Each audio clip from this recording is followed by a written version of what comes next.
ராம் ராம், வாழ்க வளமுடன். Voice of காஞ்சி நேயர் அனைவருக்கும் இனிய மாலை வணக்கம். இன்னைக்கு ஸ்ரீ பெரியவா அனுபவத்தில் குருவாரம் பெரியவா படத்துக்கு எல்லாரும் சந்தனம் குங்குமம் வச்சு கல்கண்டு நைவேத்தியம் பண்ணியிருப்பேன்.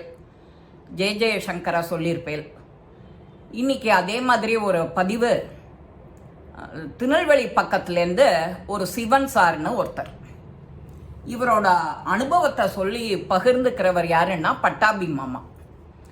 அவர் சிவன் சார் பெரியவாளுடைய பக்தர். அப்படி ஒரு பக்தரை சதா சர்வகாலமும் மாதம் ஒரு தடவை ஒரு 10 நாள் தங்கி சன்னதியில் உக்காண்டு பெரியவாளுடைய தரிசனத்தை பார்த்துட்டே இருக்கிறது தான் வேலை.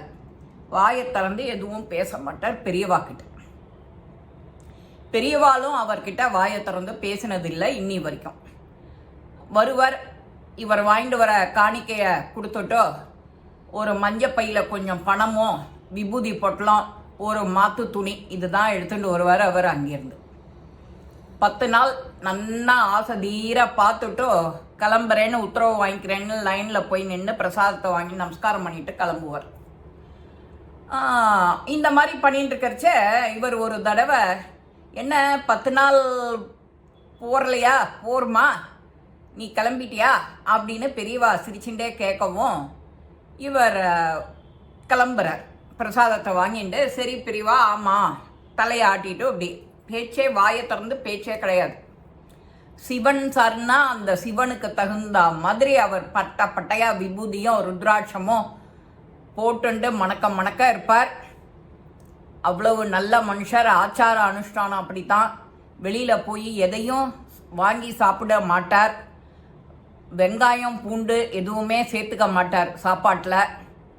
அப்படிப்பட்ட உத்தமமான சிரேஷ்டர் அவர் பக்தர்னா. இவர் இந்த மாதிரி அனுபவத்தெல்லாம் பகிர்ந்துக்கிறது வழக்கம். அந்த ஊர் பக்கம் வரவா போகிறவா கிட்ட பெரியவாளை பற்றி புகழ் பாடுறது இவருக்கு வழக்கம்.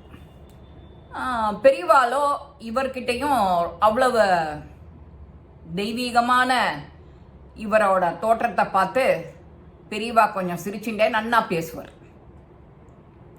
இந்த மாதிரி போயின்னு இருக்கும்போதே ஸ்ரீ பெரியவா கிளம்பியாச்சா, நீ எந்த பஸ்ஸில் போகிற, எப்படி போகிற, உனக்கு தண்ணி தாகம் இழுத்துதுன்னு வச்சுக்கோ, சோடா வாங்கி குடிச்சுக்கோ நடு வழியில். இவரோ தண்ணியை கூட எங்கேயும் ஜாஸ்தி குடிக்க மாட்டார். யார் கொண்டு வந்து கொடுக்கறதையும் வாங்கி குடிக்க மாட்டார். அந்த மாதிரி இவர் இருக்கும்போது பெரியவா சொல்கிறார், அந்த பஸ்ஸோ நன்னா போயிட்டே இருக்கு. திருநெல்வேலின்னா கொஞ்சம் ஓவர் நைட்டு ட்ராவல் இல்லையா, அங்கே போயிட்டு வரும்போதே அந்த பஸ்ஸு ஏதோ ஒரு குக்கிராமத்தில் நிற்கிறது. அந்த பஸ்ஸில் ஏற்கனவே ஒரு 4 பேர் தேவையில்லாத ரவுடித்தனம் மாதிரி பண்ணிட்டு, பெருசு இங்கே உட்காரு அங்கே உட்காருன்னு விரட்டி அதட்டி உருட்டி எல்லாரையும் கேலி பண்ணிட்டு இருந்தோம். இவர் எதுவுமே பேசுறதில்ல, நமக்கே வம்பு, அது அவனோட தலையெழுத்து, இந்த தடவை ஜென்மா அவனுக்கு அப்படின்னுட்டு அவர் பேசாத அவர் பயணத்தை தொடர்ந்து போகிறார். இந்த பஸ்ஸோ ஒரு கிராமத்தில் நிற்கிறது. நின்ன உடனே அங்கே ஒரு டீ கடையை பார்க்குறார். அங்கே ஒரு சோடா பாட்டிலை பார்க்குறார். பெரியவா சொன்னது ஞாபகம் வருது, ஏண்டாப்பா ஒரு சோடாவான்னு வாங்கி குடிச்சிட்டு கிளம்ப, ஒரு மயக்கம் கேட்கம் வந்தது, தண்ணி தாகம் இழுத்துதுன்னா வெளியில் ஒன்றும் தண்ணி நீ குடிக்க வேண்டாம் அப்படின்னு. இவர் சீட்டில் அந்த மஞ்சப்பையை வச்சுட்டு கீழே இறங்குறார். இறங்கி போய் அந்த சோடாவை குடிச்சுட்டு வரார். கடைசி சீட்டில் உட்காந்துருந்த அந்த ரவுடி பசங்க 4ல் 2 எழுந்து இவரோட மஞ்சப்பையை தூக்கி அடுத்த சீட்டில் கடாசிட்டு இவா 2 பேரும் உட்காண்டா. யார் அடாவடித்தனம் பண்ணாலோ அதுக 2ம் உட்காண்டுது. உட்காண்ட உடனே, நீ அங்கே போய் உட்காரு, உன்னோட பை அங்கே இருக்கு, இங்கே தேடாத அப்படின்னு விரட்டியும் விடுறார். இவர் பஸ் ஏறினோடனே இவர் சோடா குடித்த கலப்பில் அந்த கலப்பெல்லாம் கொஞ்சம் நீங்கி கொஞ்சம் தைரியமாக பின் சீட்டில் போய் உக்காண்டார். பெரியவாளை தியானம் பண்ணிட்டு பெரியவா சரணம் பெரியவா சரணம் பெரியவா சரணம் அதை மட்டும் சொல்லிட்டு கிளம்புறேன்.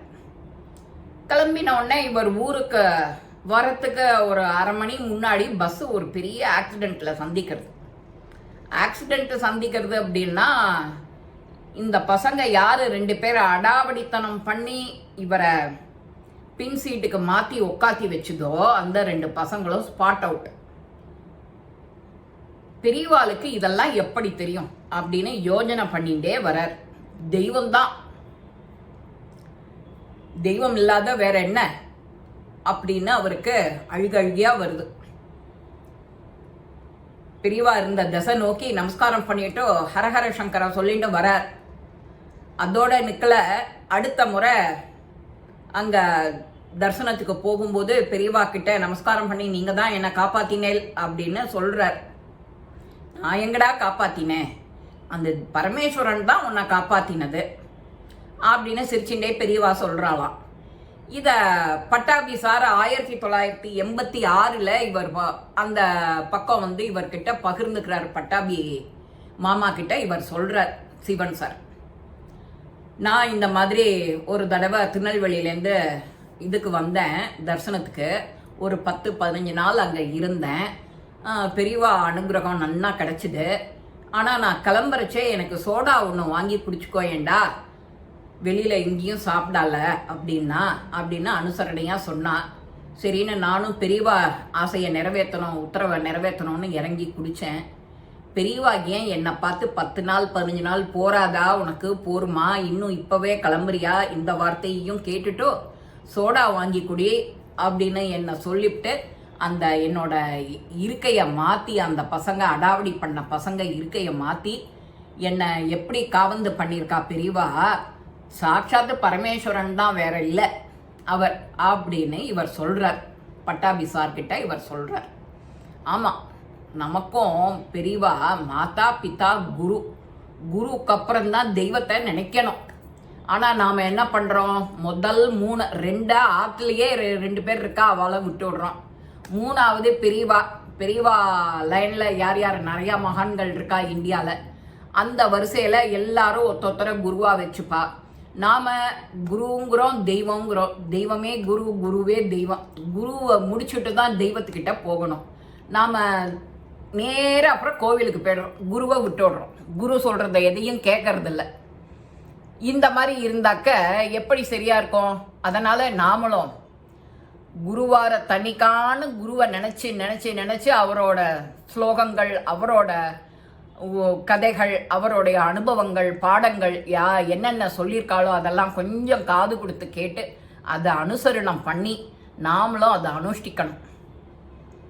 இந்த மாதிரி செஞ்சா மாதா பிதா குருக்கு அப்புறம் தெய்வங்கிறது நமக்கு குரு மூலியமா எல்லாம் கிடைக்கணும். குரு உபதேசம் தான் முக்கியம். அதுக்கு தான் பூனல்லாம் போடுறா. பிராமணாளுக்கு எல்லா ஜாதியிலையும் உண்டு, ஆனால் அதை இப்போ யாரும் கடைபிடிக்கிறது இல்லை. பூனல் போட்டுக்கிறது அவ்வளவு வசதி. ஏன்னா அப்போதான் குரு உபதேசம், மந்திரோபதேசம் பண்ணுவா இல்லையா? அந்த அன்னைக்கு பண்ணுற அன்னைக்கு இந்த உபதேசமெல்லாம் வாங்கிக்கணும். அவள் அப்படி இருப்பா. அதெல்லாம் பண்ணினாக்க ஆள்களும் அந்த சாத்வீகமாக தெய்வ அனுகிரகம் வச்சுட்டு நல்லபடியாக அடாவடித்தனத்துக்கெல்லாம் போகாமல் பொய் பித்தலாட்டம் இல்லாமல் இருப்பா. இந்த மாதிரி நாமளும் நம்ம லைஃப்பை கொண்டு வரத்துக்கு இந்த மாதிரி அனுபவங்கள் ரொம்ப முக்கியம். இந்த பதிவு உங்கள் எல்லாருக்குமே பிடிச்சிருக்கும். இன்னைக்கு குருவாரம். ஹர ஹர சங்கர ஜெய ஜெய சங்கரா அப்படின்னு சொல்லி பெரியவாளுக்கு சாஷ்டாங்கமாக நமஸ்காரான் சமர்ப்பயாமின்னு சொல்லி நமஸ்காரம் பண்ணி கல்கண்ட நைவேத்தியம் பண்ணி பூஜையை இன்னைக்கு முடிப்போம். நேற்றுக்கு அனுஷம் ஆயிருக்கு. 2 நாளாக அனுஷம் கார்த்தால சாயங்காலம் பண்ணுறவா இப்படி மாறி பண்ணிப்பா. அது முடிச்சுட்டு இன்றைக்கி குருவாரம் கண்டினியூஸாக 3வது நாள். இந்த பதிவு உங்கள் எல்லாருக்கும் பிடிச்சிருக்கோம். லைக் பண்ணுங்க, ஷேர் பண்ணுங்க, பெல் பட்டனை கிளிக் பண்ணுங்க, சப்ஸ்கிரைப் பண்ணுங்க, கமெண்ட்ஸ் பாக்ஸில் கமெண்ட்ஸ் போடுங்க. ஸ்ரீ மகாபெரிவா திருவடிகளே சரணம். நல்லதே நடக்கும். ஆனந்தமாக இருப்போம் நண்பர்களே. வாழ்க வளமுடன்.